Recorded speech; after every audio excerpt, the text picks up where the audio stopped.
அனைவருக்கும் வணக்கம். நம்ம ஏற்கனவே கடந்த அமர்வுகளில் நம்ம யூனிட் 10 அந்த பகுதி தான் நம்ம பார்த்துக்கிட்டு இருக்கோம். ஸோ இப்போ யூனிட் 10ல் இன்ஸ்ட்ரக்ஷனல் டிசைன்ல குறிப்பா என்னென்ன மாடல்ஸ் யூஸ் பண்றாங்க, அதாவது கற்பித்தல் கல்வி தொழில்நுட்பத்துல எந்த விதமான மாடல்ஸ் யூஸ் பண்றாங்க அப்படின்றதுல நம்ம கிட்டத்தட்ட நிறைய மாடல்ஸை நம்ம பார்த்தோம். அதுல குறிப்பா உங்களுக்கு சிலபஸ்ல அப்படின்னு பார்த்தோன்னா ஆடி மாடல் அப்படின்றது கொடுத்துருக்காங்க. இந்த ஆடி மாடல் அப்படின்றத பத்தி நான் ஏற்கனவே உங்களுக்கு இன்ஸ்ட்ரக்ஷனல் டிசைன் நடத்தும் போது எந்த மாடல் ரொம்ப சிறப்பான மாடல் அப்படின்றத பத்தி உங்களுக்கு நான் தெளிவாகவே பாடம் இங்க சொல்லியிருக்கேன்.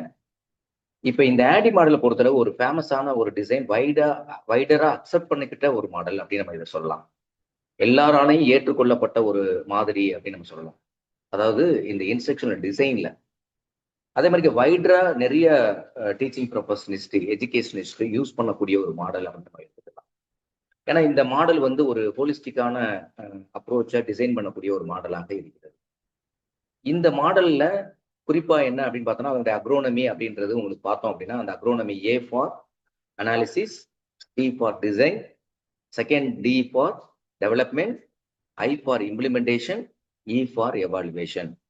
அப்போ அந்த வேர்டுல உங்களுக்கு என்ன புரியுது அப்படின்னா என்ன ஆடி மாடல் அப்படின்றதுல பார்த்தோம்னா ஃபர்ஸ்ட் இங்க அனாலிசிஸ் பண்றீங்க என்ன அப்படின்னா லேர்னருடைய நீட் என்ன, லேர்னருடைய தேவை என்ன, கற்றுக்கொள்பவருடைய அந்த தேவையினுடைய அடிப்படையிலையும் அவங்களுடைய ஆர்வத்தின் அடிப்படையிலையும் தான் நீங்க ஒரு லேர்னிங் கண்டென்ட்டை டிசைன் பண்ணணும். அப்போ learners first you have to identify the proper learning ability, learners ability, then you have to design or frame the design. கற்றல்ல பயன்படுத்தக்கூடிய யுக்திகளுக்கான அந்த மாடல்ஸ் அப்புறம் தான் நீங்க டிசைன் பண்ணணும். ஸோ டி ஃபார் டிசைன் அப்படின்னா வடிவமைக்கிறது அப்படின்றத சொல்றோம். ஸோ அதை எப்படி டெவலப் பண்ண போறோம், டெவலப் பண்ண பிறகு அதை எப்படி செயல்முறைக்கு கொண்டு வர போறோம், செயல்முறைப்படுத்தப்பட்ட பிறகு அதுல வரக்கூடிய அவுட்கம் எப்படி இருக்கு அப்படின்றத நம்ம எவால்வேட் பண்ண போறோம், மதிப்பீடு செய்ய போறோம். அப்ப இந்த ஆடி மாடல் என்று சொல்லக்கூடிய இந்த மாதிரி இன்ஸ்ட்ரக்ஷனல் டிசைன் கற்பித்தல் வடிவமைப்புல எப்படி பயன்படுத்துறாங்க அப்படின்றத பத்தி தான் இந்த மாடல் எப்படி பயன்படுது அப்படின்றத பத்தி நம்ம விரிவாகவே நம்ம இந்த அமர்வுல பார்க்க போறோம். ஸோ ஃபர்ஸ்ட் திங் எக்ஸாமினேஷன் பாயிண்ட்ல நீங்க பார்த்தோம் அப்படின்னா ஆடியல் மாடல் அப்படின்றது பார்த்தோன்னா ஆடி மாடல் அப்படின்னா சிஸ்டமேட்டிக் இன்ஸ்ட்ரக்ஷனல் டிசைன். நான் தொடக்கத்துல சொன்னேன், இது ஏற்கனவே நம்ம இன்ஸ்ட்ரக்ஷனல் டிசைன்லயே நான் இந்த மாடல் எல்லாம் சொல்லிட்டு வந்திருக்கேன்.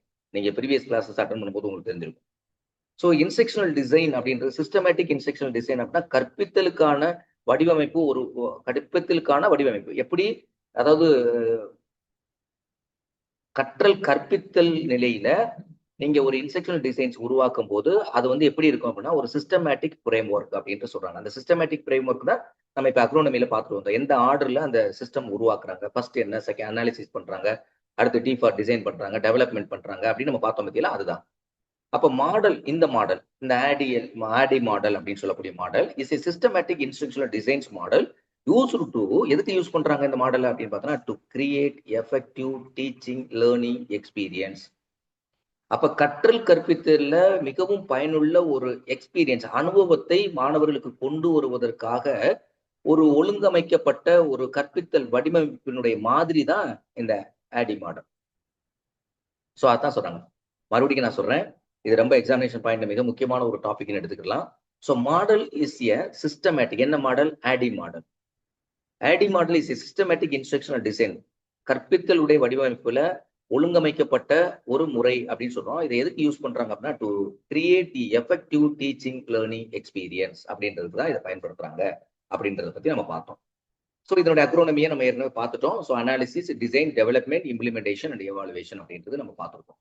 ஃபர்ஸ்ட் என்ன அதனுடைய ஆடி மாடல்ல ஃபர்ஸ்ட் பேஸ் என்ன, ஃபர்ஸ்ட் நிலை, இந்த இடத்துல பேஸ் அப்படின்னா நிலை, ஃபர்ஸ்ட் நிலை என்ன அப்படின்னா முதல் நிலை அப்படின்னு பார்த்தோன்னா இந்த மாடலை ஒரு இன்ஸ்ட்ரக்ஷனல் டிசைன்ல நீங்க கற்பித்தல்ல ஒரு புதிதாக ஒரு முறையை நீங்க வடிவமைக்க போறீங்க கற்பித்தல்ல அப்படின்னா இந்த மாடல்ல ஃபர்ஸ்ட் ஸ்டெப் என்ன அப்படின்னா முதல்ல அனாலிசிஸ்.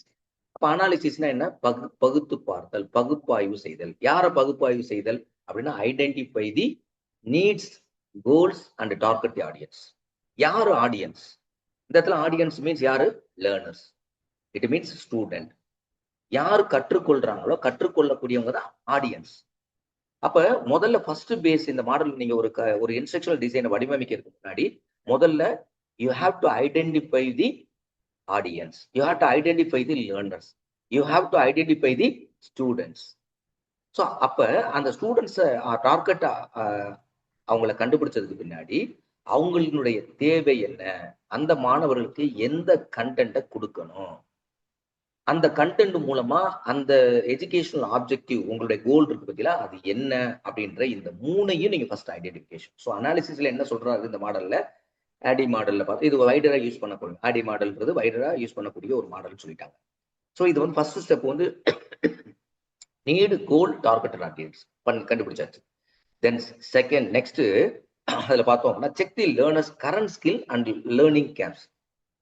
இப்போ நீங்க ஃபர்ஸ்ட் பேஸ்ல என்ன சொல்லிட்டீங்க, மாணவர்களுடைய அவங்களுடைய டார்கெட் ஆடியன்ஸ் யாரு, அவங்களுக்கு என்ன கற்றுக் கொடுக்கணும், அதனுடைய நோக்கம் என்னன்னு கண்டுபிடிச்சாச்சு. கண்டுபிடிச்ச பிறகு நீங்க நேரடியாக டீச்சிங் போகக்கூடாது. ஃபர்ஸ்ட் வந்து அவங்களுடைய ப்ரியர் நாலேஜை நீங்க செக் பண்ணணும். அவங்களுக்கு முன்னாடி என்ன அளவுல அவங்க கற்றிருக்காங்க. இப்போ வந்து ஏதாவது ஒரு குறிப்பிட்ட பாடத்துல, ஒரு கணித பாடத்துல நம்ம ஒரு பாடத்தை நடத்த போறோம். இப்போ ஒரு பேசிக்கா உங்களுக்கு இல்லைன்னு வச்சுக்கோங்க, நீங்க அட்வான்ஸ் ஒரு ஒரு அல்காரிதம் நடத்த போறிய, இல்ல வந்து அல்ஜிப்ரா நடத்த போறிய, இல்ல எண்கணிதம் நடத்த போறிய அப்படின்னா அதுக்கு முந்தைய இருக்கக்கூடிய அடிஷன், சப்ஸ்ட்ராக்ஷன், மல்டிபிகேஷன் இதுவே உங்களுக்கு தெரியல அப்படின்னா நீங்க என்ன பண்ண முடியாது, அடுத்த கண்டென்ட்டுக்கு போக முடியாது. அப்ப அதனால பயன் கிடையாது. அப்ப ஃபர்ஸ்ட் செக் தி லேர்னர்ஸ்னா இங்க ஸ்டூடெண்ட்ஸ், அவங்களோட கரண்ட் ஸ்கில், அவங்களுடைய current skill and current knowledge you have to check பண்ண பிறகு அதுல என்ன கேப், அவங்கள இடைவெளி எதுல அவங்ககிட்ட குறைவா இருக்காங்க, எது அவங்ககிட்ட தெரியல அப்படின்னா அந்த விஷயத்தை ஐடென்டிபிகேஷன் பண்ணும். அது வந்து லேர்னிங் கேப், கற்றல் இடைவெளின்னு சொல்லுவாங்க.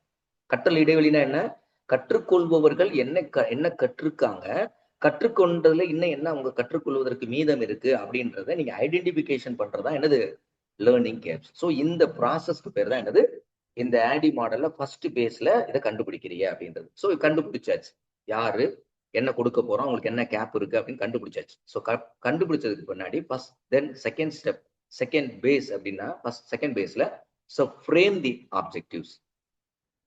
நல்லா கவனிங்க, அங்க உள்ள கோல் வந்து இப்ப நம்ம கண்டுபிடிச்சிட்டோம்.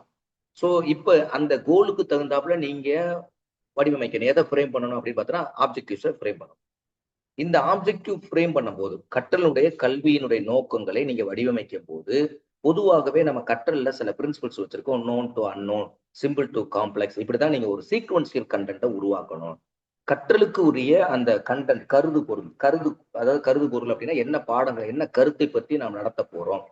உதாரணத்துக்கு வந்து ஒரு பர்டிகுலர் செல் அப்படின்றத பத்தி நடத்த போறோம், இல்ல கார்டியோவாஸ்குலர் சிஸ்டம் அப்படின்ற பத்தி நடத்த போறோம், இல்ல அல்ஜிப்ரா அப்படின்ற ஒரு கண்டென்ட்டை பத்தி நடத்த போறோம், இல்ல வரலாற்றுல மௌலியர்களை பத்தி நடத்த போறோம், இல்ல ரோமானிய பேரரசை பத்தி நடத்த போறோம், இல்ல பொருளாதாரத்துல ஒரு விஷயத்தை பத்தி நடத்த போறோம், இல்ல இந்திய சட்டப்பிரிவுல ஏதாவது ஒரு அட்டவணை பத்தி நடத்த போறோம். அப்படி அதை வந்து ஒரு சீக்வன்சியல் கண்டென்ட்ல நீங்க ஃப்ரேம் பண்ணணும். ஸோ செலக்ட் இதை கண்டென்ட்டை நீங்க ஃப்ரேம் பண்ணணும். ஃபர்ஸ்ட் வந்து டிசைன்ல 2 ஸ்டெப் மெயினானது.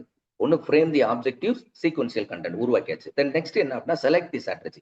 இப்ப கண்டென்ட் உருவாக்கியாச்சு, ஆப்ஜெக்டிவ் வந்துருச்சு. அப்ப அந்த ஆப்ஜெக்டிவ்க்கு நீங்க அந்த கண்டென்ட்டை எப்படி மாணவர்கள் கொண்டு சேர்க்க போறீங்களோ அதற்கான யுக்திகள் என்ன அதை கண்டுபிடிக்கணும். Select the strategy. அப்புறம் எப்படி அதை அசஸ் பண்ண போறோம் அப்படின்றத கண்டுபிடிக்கணும். எப்படி மதிப்பீடு செய்வதற்கு என்ன டூல்ஸ்லாம் யூஸ் பண்ண போறோம் அதை நீங்க ஃப்ரேம் பண்ணணும். அடுத்து வந்து மீடியா மீன்ஸ் இங்க வந்து தொழில்நுட்பம் அப்படின்னு சொல்லக்கூடிய எப்படி இந்த ரெண்டையும் இன்டகிரேட் பண்ணி இந்த அசஸ்மெண்ட், ஸ்ட்ராட்டஜி, டீச்சிங் இதுல எப்படி வேரியஸ் டெக்னாலஜி எப்படி நம்ம யூட்டிலைஸ் பண்ண போறோம் அப்படின்றத இன்டகிரேட் பண்ணக்கூடியதான் மீடியா. ஸோ இதான் வந்து செகண்ட் பேஸ்.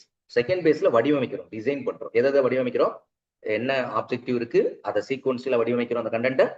அதுக்கடுத்து வந்து ஸ்ட்ராட்டஜி என்னென்ன ஸ்ட்ராட்டஜியில சொல்லிக் கொடுக்க போறோம்னு சொல்ல போறோம். அசஸ்மெண்ட் பண்ணக்கூடியது, டெக்னாலஜியை கனெக்ட் பண்ண போறோம். இது வந்து செகண்ட் பேஸ் அப்படின்றத ஆடி மாடல். தென் தேர்ட் பேஸ் அப்படின்றது டெவலப்மெண்ட் அப்படின்னு. ஸோ டெவலப்மெண்ட் அப்படின்னா இந்த இடத்துல நீங்க என்ன உருவாக்கி டிசைன் பண்ணி வச்சிருக்கீங்க, என்ன ஆப்ஜெக்டிவ் வச்சிருக்கீங்களோ, என்ன கண்டென்ட் சீக்வன்ஸ் வச்சிருக்கீங்களோ அதுக்கு தொடர்புடைய கண்டென்ட்டை நீங்க என்ன பண்ணணும், இங்க கிரியேட் பண்ணணும். ஸோ ஃபர்ஸ்ட் நீங்க வந்து ஒன்லி ஃபார் அவுட்லைன், இங்க வந்து டிசைன்ல வந்து அவுட் லேயர்ஸ் தான். ஸோ இது வந்து அவுட்டர் லேயர்ஸ் மட்டும் தான். நீங்க என்ன அப்படின்ற ஒரு வடிவமைப்புல ஒரு ஸ்கெலிட்டன் வச்சிருக்கீங்க. இப்ப கண்டென்ட் சீக்வன்ஸை எடுத்தாச்சு. ஸோ இந்த கண்டென்ட் சீக்வன்ஸ் வச்சதுக்கு பின்னாடி அந்த கண்டென்ட் சீக்வன்ஸ்ல டீப்பா போய் அதற்கு தேவையான மெட்டீரியல்ஸுக்குள்ள அதற்கான various sources, various book sources, various internet sources எல்லாத்தையும் கலெக்ட் பண்ணி நீங்க ஒரு அதை வந்து கொண்டு வர போறிய என்ன model. So create the actual content நீங்க என்ன உருவாக்கிங்களோ அதுக்கான கண்டென்ட் உருவாக்கணும். அண்ட் மெட்டீரியல்ஸ், அந்த மெட்டீரியல்ஸ் என்ன, உபகரணங்கள் என்ன அப்படின்றத நீங்க கிரியேட் பண்றீங்க. ஸோ அந்த கண்டென்ட்டோ அந்த மெட்டீரியல் எந்த எந்த வடிவத்தில் நம்மளுக்கு இருக்கும், டெக்ஸ்ட் வடிவத்தில் இருக்கலாம், வீடியோ கண்டென்ட்டா இருக்கலாம், அசைன்மெண்ட் கண்டென்ட்டா இருக்கலாம், என்ன வேணாலும் இருக்கலாம். அசைன்மெண்ட் கண்டென்ட்டா இருக்கலாம், என்ன வேணாலும் இருக்கலாம். வீட்டு பாடம் சொல்றோம்ல, அசைன்மெண்ட்ல கொடுக்குறோம்ல, அதான் வீட்டு பாடம். அடுத்து இதுக்கு அடுத்து build the resource as per the design blueprint. So இப்போ வந்து ப்ளூ பிரிண்ட் ரெடி ஆயிடுச்சு. ஸோ ஸ்ட்ரக்சரல் அவுட்லைன் உருவாயிருச்சு. ஸோ டிசைன் உருவாக்கிட்டு ப்ளூ பிரிண்ட் உருவாயிருச்சு. So build the resources. So இதற்கான ரிசோர்சஸை, அதாவது வளங்களை நீங்க வந்து ரிசோர்சஸை உருவாக்கணும். பில்டு பண்ணணும்னா என்ன உருவாக்குறது. ஸோ இப்போ கண்டென்ட் ரெடி ஆச்சு, மெட்டீரியல் ரெடி, எல்லாம் ரெடி ஆச்சு. ஸோ ரிசோர்சஸை பில்டப் பண்ணிட்டோம். சரியா, வளங்களை உருவாக்கி வச்சாச்சு. ஸோ இது டெவலப்மெண்ட்ல பண்ற ப்ராசஸ். தென் தேர்ட் பேஸுக்கு வரும்போது என்ன பண்றாங்க அப்படின்னா இம்ப்ளிமெண்டேஷன்ஸ். ஸோ இம்ப்ளிமெண்டேஷன்ஸ் அப்படின்றது என்ன அப்படின்னா deliver the programme to the learner. இங்க வந்து இம்ப்ளிமெண்ட்னா என்னது, செயல்முறைப்படுத்துதல். ஸோ செயல்படுத்தக்கூடியதுக்கு வந்தாச்சு. அப்ப நீங்க ஏற்கனவே கற்றல் அந்த கருத்துக்கள் கண்டென்ட் உருவாக்கி வச்சிருக்கீங்க. அதே மாதிரி கற்றலுக்கான வளங்கள் யாரு அப்படின்றத உருவாக்கி வச்சிருக்கீங்களா, அதை இங்க என்ன பண்ண போறீங்க, டெலிவர் பண்ண போறோம். டெலிவர் பண்ண போறோம் அப்படின்னா என்னது, நடைமுறைப்படுத்த போறோம் அப்படின்றதான். So deliver the programme to the learners. யார் கற்றுக்கொள்றவங்களுக்கு உருவாக்கி வச்சிருக்கீங்கல்ல, ஃபர்ஸ்ட் ஸ்டெப்ல பண்ணோம்ல ரிலேட்டட் சொல்லி நீர் தேவை அடிப்படையில், அதே மாதிரி லேர்னர்ஸ் உருவாக்கும். தென் மேனேஜ் தி ஷெட்யூல். ஸோ இதுக்கு ஏத்தாப்புல ஒரு மேனேஜ் தி ஷெட்யூல். இப்போ பார்த்தோன்னா நீங்க நிறைய சென்டர்ஸ் பார்த்தோம் அப்படின்னா இப்போ சந்துரு மேசோ இல்ல பெரிய பெரிய ஒரு சில சென்டர்ஸ் எல்லாம் பார்த்தோம் அப்படின்னா அவங்க ஒரு ஷெட்யூல் வெளியிடுவாங்க. என்னன்னா ஒரு பாடம் நடத்தும் போது என்னென்ன ஷெட்யூல் படி நம்ம வந்து நீங்க இந்த பாடத்தை நீங்க படிக்கலாம் அப்படின்னு ஒரு ஷெட்யூல் வெளியிடுவாங்க. அது மாதிரி இங்க வந்து மேனேஜ் தி ஷெட்யூல் ஃப்ரேம் பண்றது, ஃபெசிலிட்டேட் அதற்கான வசதி வாய்ப்புகளை அவங்களுக்கு உருவாக்கி கொடுக்குறது, அதற்கு தகுந்த ஒரு சூழலை என்விரான்மெண்ட்ல கிரியேட் பண்றது. இது எல்லாமே என்ன, இம்ப்ளிமெண்டேஷன் பேஸ்ல வரக்கூடிய செயல் நிகழ்வுகள் அப்படின்றத நம்ம எடுத்துக்கலாம்.